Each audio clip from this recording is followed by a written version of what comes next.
Bob here from Maple Hill. Going to do a club review on the new Titleist 917 D2 and D3 metals that are coming out. Available October 21st, 2016. They got two new models. There's the Titleist D3 and the 917 as well as the D2. I'm going to go over the differences and what's cool and new about the new product here.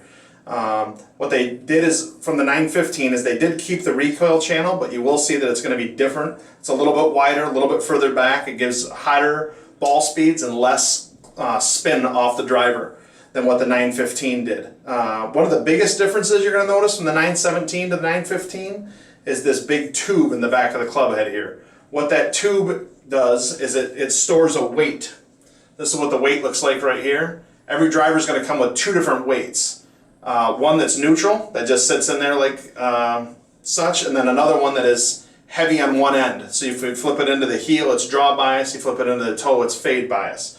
What that's going to do for you is give you a more consistent ball flight, and it's also going to help the guy who wants to take half the hole out of play. A guy that hits it to the right wants to keep it from going left, or a guy that hits it to the left wants to keep it going to the right. The weight in there is a 14-yard draw or fade bias, so it's a 28 yards total. It's a pretty big discrepancy from one side to the other, so that would really help a guy who has a tendency to fade his shots to the right, or a guy that wants to start turning the golf ball over and getting a little bit more roll, a little bit more overspin to it.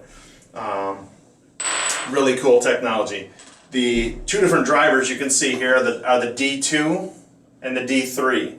The D2 is a little bit larger, a little bit more round shape to it. The D3 is a little bit smaller, a little bit more pear shape to it. The D2 offers more forgiveness, maybe a little bit more distance to it. The D3 offers a little bit less spin and lower ball flight for more roll. So a really accomplished player that hits the ball really high or wants a little bit more roll, wants to be able to work his golf ball a little bit more, that'd be the D2 player. The D3 player. The D2 player is going to be the majority of what the tour players use. You'd probably think that the D3 driver is what the tour players would use. Believe it or not, about 65–70% of them do play the D2 because they just want to bomb it. They want to go in as far and as straight as possible. So that's what the difference is in the D2 and the D3. It does have a cool new charcoal finish to it. Kind of matches what their new 816 hybrids that they did. It's got a radial speed face, a little bit more ball speed across the face. If you hit a little bit toe or a little bit heel, the ball comes off hotter and faster than what it did on the 915. This is going to be a tremendous success for Titleist. There is matching fairway woods. I brought in a 917 F2 fairway wood. They've never named the fairway woods F2 or F3. They've always named them F and FD. But now they have the F2 and the F3, which match up perfectly with the drivers. There's a variety of lofts in both of them, and the F2 comes in a 5 wood and a 7 wood as well. The 3 woods all come in 3 lofts. There's a strong 3, a 3, and a what you'd call a high launch 3 to get the golf ball in the air. Both the fairway woods and the drivers do still have the same sure fit hosel, so you can change the loft of the golf club down a little, up a little, or up a lot, as well as making them draw bias. The draw bias is really just the lie angle of the golf club, so a taller guy or shorter guy, you can actually fit the driver in the fairway wood for the person's height and swing arc. The other thing they've done different on the fairway wood, you can see here on the bottom that the slit this year, the active recoil channel has been filled in with a urethane. What that does is make the golf club sound better, and it also keeps dirt and debris out of that channel, as well as make it move through the grass a little smoother and cleaner because there's not a ridge there to catch on. Beautiful golf club. Titleist absolutely nailed it. Now on the fairway wood also, it does have the tube. It's not quite as pronounced as what the driver is.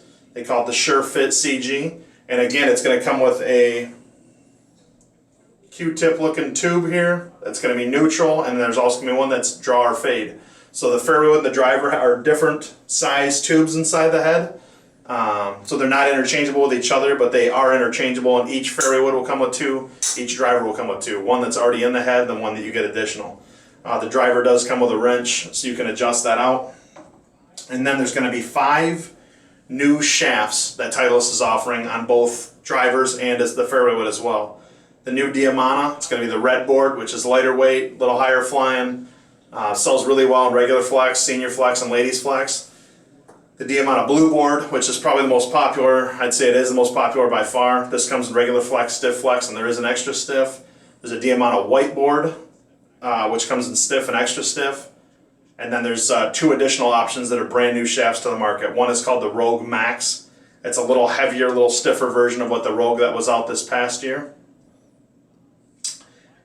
So you're going to have a wide range of shafts and shaft weights as to help you out with your ball flight.